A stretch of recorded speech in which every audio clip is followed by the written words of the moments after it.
বহুতদিনীয়া ৰাইজৰ আশা মাৰ্ঘেৰিটাবাসী ৰাইজৰ আশা আছিলে। সৰ্বপ্ৰথমেতো মই মাননীয় মুখ্যমন্ত্ৰী ডক্টৰ হিমন্ত বিশ্ব শৰ্মা ডাঙৰীয়াক মাৰ্ঘেৰিটাৰ হৈ পেলাই পূৰা সমষ্টিবাসী ৰাইজৰ হৈ পেলাই মই ধন্যবাদ জ্ঞাপন কৰিছোঁ। বহুত দিনৰ আপোনালোকে হয়তো আপোনালোকৰ সংবাদ মাধ্যমতো দেখিছে, সকলো জাতি জনগোষ্ঠী এই মাৰ্ঘেৰিটা সমষ্টিত বসবাস কৰে। তাৰে 3টা মৌজাৰে গঠিত মাৰ্ঘেৰিটা সমষ্টি: মাকুম মৌজা, বৰিডিং মৌজা আৰু তিৰাপ মৌজা। এই তিৰাপ মৌজাটো ট্ৰাইবেল বেল্ট ঘোষণা হোৱা দিনৰ পৰাই তাৰ আগৰ পৰা বহি থকা যিসকল ৰাইজ বা যিসকল জাতীয় জনগোষ্ঠীয় আমাৰ মানুহ, তেখেতসকলে বহুত দিনৰ পৰা ভূমি অধিকাৰটো পোৱা নাছিলে। তো মই আজি 2টা টাৰ্মছ মাৰ্ঘেৰিটা বিধায়ক হোৱা সময়ৰ পৰাই তেখেতসকলে দাবী কৰি আহিছিলে যে আমাৰ ভূমি পট্টাটো প্ৰদান কৰিব লাগে।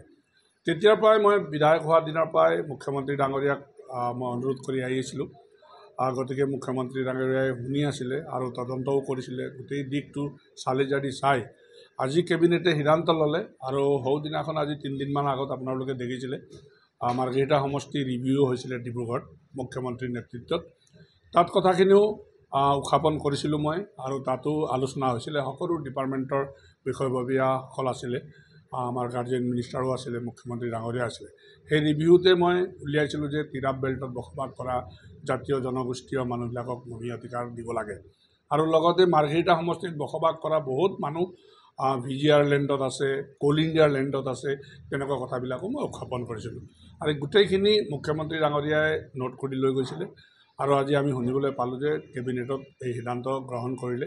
খুব ভাল দিন আজি মাৰ্ঘেৰিটাবাসী ৰাইজৰ কাৰণে। গতিকে মই ভাবোঁ এই সিদ্ধান্তই মাৰ্ঘেৰিটাবাসী ৰাইজক উৎফুল্লিত কৰিব আৰু বহুতদিনীয়া এই সমস্যা সমাধান কৰিবলৈ সক্ষম হ'ব। গতিকে মই ভাবোঁ যিসকল ৰাইজে বসবাস কৰি আছে সকলোৱে আজি সন্তুষ্ট লভিছে, কিয়কি মোৰে আজি চাওঁতে 50 বছৰ হৈ গ'ল।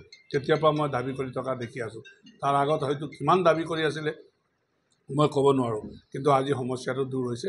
গতিকে মই আকৌ এবাৰ মাননীয় মুখ্যমন্ত্ৰী ডাঙৰীয়াক ধন্যবাদ জনাইছোঁ। আৰু আমি সকলো জাতি জনগোষ্ঠী একেলগে এই অঞ্চলত বসবাস কৰি আছোঁ, আমি দেখি আহিছোঁ। সকলো ৰাইজে মিলি আমি বসবাস কৰা জেগাত বা ঠাইডোখৰত আজি চৰকাৰে এই সিদ্ধান্তটো খুব গুৰুত্বপূৰ্ণ সিদ্ধান্ত এটা দিছে। গতিকে আমি খুব আদৰণীয় আৰু সুখী আছোঁ।